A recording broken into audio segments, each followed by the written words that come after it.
Ako po si Marlene Hinis Victu, taga Concordia, Burgos, Pangasinan dito sa Region 1. Ako'y isang farmer, local farmer technician at isang seed grower. Kung kailan uulan, doon lang ako nakapagtatanim doon.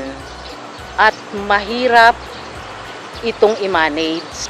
Kung kakailanganin ang tubig, wala. Kung ganun na walang ulan, drought yung lupa, walang tubig, diyan nagsulputan ang mga damo. Ang production talaga very low.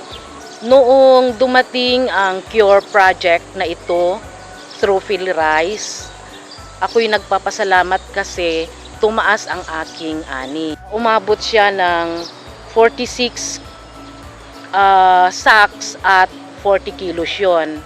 Anuhan man siya ng drought stress, okay pa rin siya.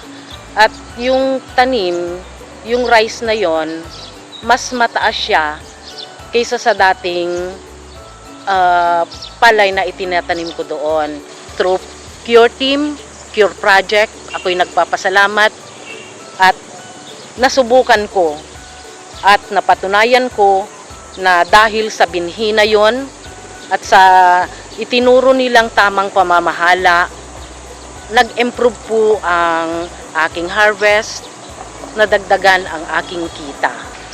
Natutunan ko at natuklasan ko na dahil sa kanila, dahil sa ibinigay nilang binhi, meron palang pag-asa na mapataas ang ani kahit sa ganoong lokasyon lang ng aking lupa.